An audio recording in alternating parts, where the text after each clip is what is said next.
If there's any recipes that you can think of, I would really, really, really appreciate it. Hey, it's Jodie Marie with What's in That JM, and on this episode, I'm going to be collabing with Dear Tobago podcast. I love Tobago. I was just there with my granddad, and it was so nice seeing him reconnect with the island.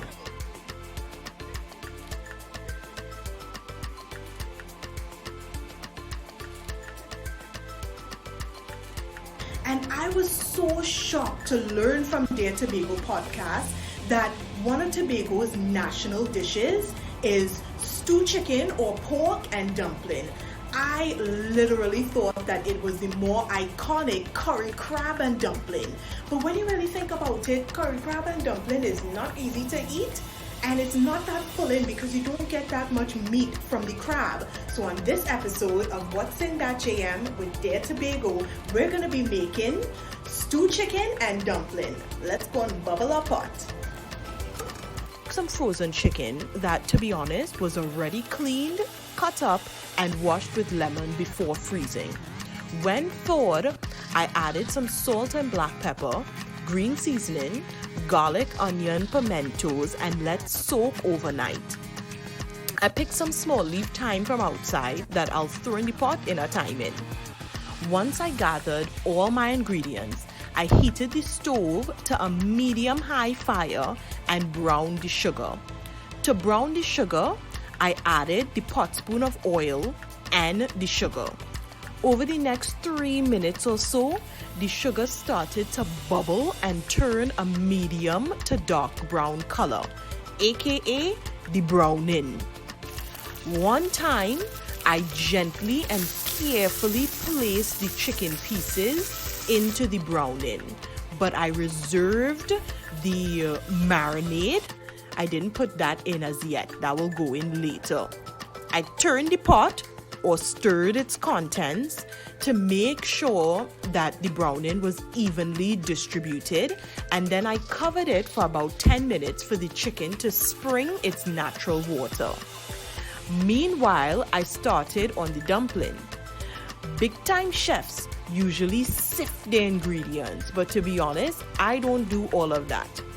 I combine the dry and wet ingredients and knead it for a good 10 minutes. Then I let the dough rest for 10 minutes. Now this is a good time to fill up your pot with salted water and bring to a boil. So let's go and check on the stew chicken.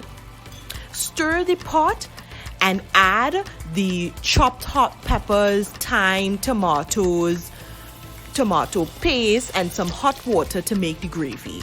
Now is a good time that you could actually add in that marinade that the chicken was soaking overnight in. You can add that now.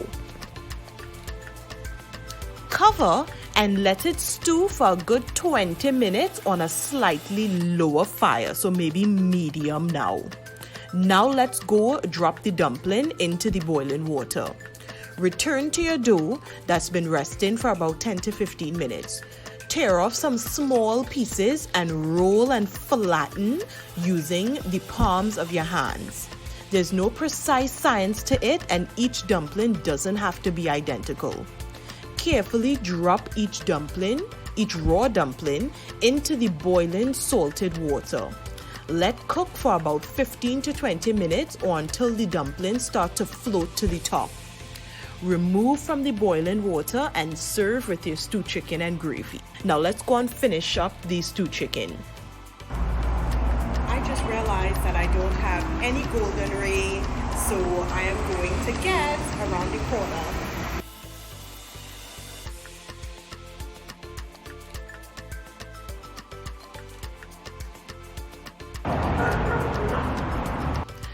Uncover the pot and taste. At this point, if you want, you can add more salt to taste and add those 2 tabs of golden ray. Let cook for another 5 to 8 minutes and then remove from fire. And your stew chicken should be ready to eat with your dumpling. Love you, Tobago. Thanks for watching WIT JM's collab with Dear Tobago. Safe nice.